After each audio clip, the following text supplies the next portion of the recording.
TB వస్తే కొన్ని symptoms చెప్తాం, ఇవి ఉంటే ఈ సిమ్టమ్స్ చెప్తాం. అలాగే ఇది పిల్లలకి ఉందా అనేది ఆలోచన కూడా చేయాల్సిన అవసరం ఉంది. ఐన్స్టీనే కాదు, ఇప్పుడున్న బిల్ గేట్స్ కూడా ఆటిజం సఫర్ అయ్యారు, ఆటిజం బయటకు వచ్చారు. Is the one of the successful person in the world. ప్రతి ఒక్కరు మాట్లాడుకుంటారు. దీని నుంచి బయటపడే ఛాన్సెస్ అయితే ఎక్కువగా ఉన్నాయి.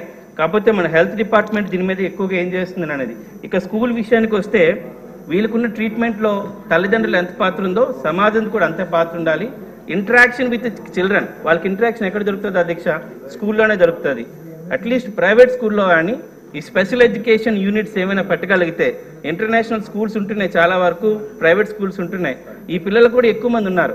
ఇప్పుడు ఆటిజం అనేది చాలా ఎక్కువ, ప్రతి ఒక్కరికి ఒక 10 మెంబర్స్లో ఒక్కరికైనా వస్తుంది పిల్లలకి ఈ స్పెక్ట్రంలో. దీన్ని కన్సిడర్ చేస్తూ ఏమైనా స్కూల్స్ కానీ ప్రైవేట్ స్కూల్స్ కానీ ఇలాంటిది ఏమైనా ప్రపోజల్ పెట్టే ఆలోచన ఉందా అనేది డైరెక్ట్గా మీ ద్వారా మినిస్టర్ గారికి అడుగుతున్నాను అధ్యక్ష.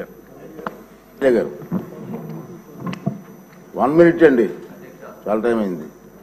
ఈ డిజేబుల్డ్కి ఇచ్చేటువంటి పెన్షన్ విషయంలో అధ్యక్ష మనకు కావాల్సిన సదరన్ సర్టిఫికెట్స్ ఇష్యూలో మంత్రి గారు డెఫినెట్గా ఆలోచించాలి అధ్యక్ష. ఇప్పుడు మనకు ఎవరైతే ఇప్పుడు చెప్తున్న ఆటిజం పేషెంట్స్ కానీ లేకపోతే వికలాంగులకు కానీ 100% డిజేబిలిటీ ఉన్న వాళ్ళకి అసిస్టెన్స్ ఇంకొకరు అవసరం పడుతుంది అధ్యక్ష. వీటన్నిటికీ కూడా మాకు విశాఖపట్నంలో అయితే సదరన్ స్లాట్స్కి చేయడానికి స్లాట్స్ దొరకట్లేదు అధ్యక్ష. ఒకవేళ విశాఖపట్నం వాళ్ళు ఎవరైనా అప్లై చేసుకుంటే పక్క జిల్లా నర్సీపట్నంలోనో లేకపోతే ఏజెన్సీస్లోనో వాళ్ళకి డేట్ దొరుకుతుంది. అక్కడికి వీళ్ళని తీసుకెళ్ళడం అనేటువంటిది ఒక పెద్ద ప్రయాసగా మారింది అధ్యక్ష. ప్రతి నియోజకవర్గంలో సదరన్ స్లాట్స్ వచ్చేట విధంగా ఉండేటువంటి హాస్పిటల్స్, దగ్గరలో ఉండేటువంటి హాస్పిటల్స్కి పర్టికులర్గా ఎవ్రీ మంత్ వాళ్ళకి జరిగేటట్టుగా చేస్తే బాగుంటుంది అధ్యక్ష. ఈ సదరన్ సర్టిఫికెట్స్ విషయంలో అన్ని చోట్ల ఇబ్బంది ఉంటుంది అధ్యక్ష. దీన్ని ఆలోచించాల్సింది కోరుతున్నాను. మినిస్టర్ గారు ప్లీజ్ అనౌన్స్ చేసి కూర్చోండి. ధన్యవాదాలు అధ్యక్ష. 20 minutes మాట్లాడారు. ధన్యవాదాలు అధ్యక్ష. గౌరవ సభ్యులందరినీ ఇటువంటి ఒక ప్రధాన సమస్య మీద దృష్టి పెట్టి ఇవాళ సభలో లేవనెత్తినందుకు నేను ప్రత్యేకంగా అభినందిస్తున్నాను అధ్యక్ష. ఈ డిజార్డరు గౌరవ సభ్యులు చెప్పినట్లుగా బిహేవియరల్ డిజార్డరు మొదటి 2 సంవత్సరాల్లో వీటిని గుర్తిస్తేనే నివారణ చర్యలు తీసుకోవడానికి అవకాశం ఉంది. ముఖ్యంగా దీని మీద అవగాహన కల్పించాల్సిన అవసరం ఉంది అధ్యక్ష.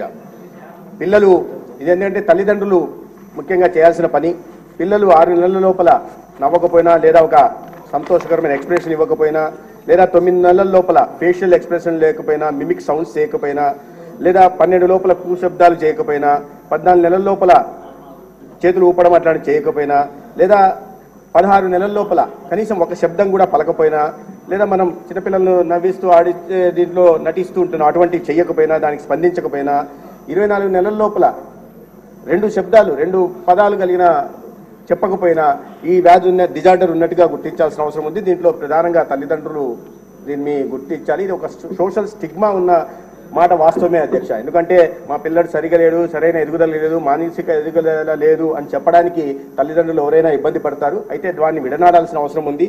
దీని మీద ఒక ప్రత్యేక డ్రైవ్ నడపడానికి ఖచ్చితంగా ప్రయత్నం చేస్తాం అధ్యక్ష. మాకు క్షేత్రస్థాయిలో ఉంటున్న ఆశా వర్కర్లు కానీ, ఏఎన్ఎంలు కానీ లేదా ఇతర హెల్త్ వర్కర్ల ద్వారా దీని మీద అవగాహన కల్పించడమే కాకుండా ఇంటింటికి వెళ్ళిన సందర్భంగా ఇటువంటి పిల్లలు ఎవరైనా ఉన్నారో వాటిని గుర్తించి వెంటనే వాటిని డిఏసి సెంటర్లకు తరలించే విధంగా జాగ్రత్తలు తీసుకుంటాం. ఇక నార్మల్ స్కూళ్ళల్లో భవిత 679 భవితా సెంటర్లు ఉన్నాయి, 34 డిఏసి సెంటర్లు ఉన్నాయి.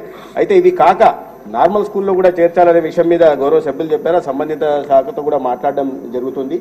ఈ భవిత కేంద్రాలపై ఇప్పుడు స్పెషల్ ఎడ్యుకేటర్ లేని విషయం గురించి చెప్తున్నారు. కానీ మాకున్న సమాచారం మనకు 1400 ట్రైన్డ్ స్టాఫ్ ఉన్నారు అధ్యక్ష 679 భవితా సెంటర్లో. అయినప్పటికీ కూడా ఎక్కడన్నా కొరతలు ఉన్నాయా ఖచ్చితంగా దృష్టి పెడతాం. అదేవిధంగా ఈ సమస్యలు కూడా చెప్పారు. స్పెషల్ ఎడ్యుకేటర్స్ సమస్యలు ఉన్నాయని, జీతాల విషయంలో కూడా వాటి మీద దృష్టి పెట్టి వాళ్ళ సమస్యలను ఖచ్చితంగా పరిష్కరిస్తాం.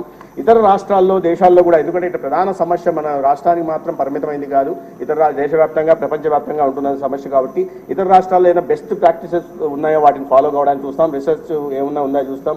అదేవిధంగా మౌలిక సదుపాయాల కల్పన, స్టాఫ్ కొరతలు కూడా తీర్చడానికి ఖచ్చితంగా దృష్టి పెడతాం అధ్యక్ష. ఈ దివ్యాంగుల చట్టం కింద మాత్రమే ఇప్పటిదాకా ఉంది. స్పెషల్ స్కీమ్గా లేదు.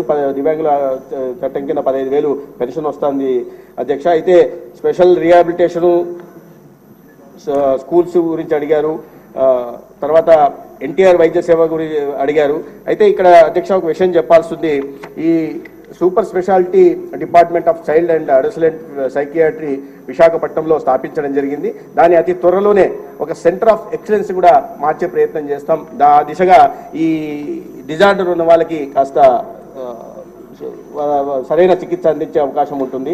ఎన్టీఆర్ వైద్య సేవ కింద ఈ ఖర్చుల నిమిత్తం చేర్చడానికి అవకాశం ఉన్న ఇప్పుడు దీంట్లో ఉందా లేదా అనే విషయం వాస్తవం ఎప్పుడైతే దీంట్లో లేదు అధ్యక్ష. దాన్ని చేర్చే ప్రయత్నం ఖచ్చితంగా చేస్తాం అధ్యక్ష. ధన్యవాదాలు. రెవెన్యూ మినిస్టర్ గారు. థ్యాంక్ యూ అధ్యక్ష.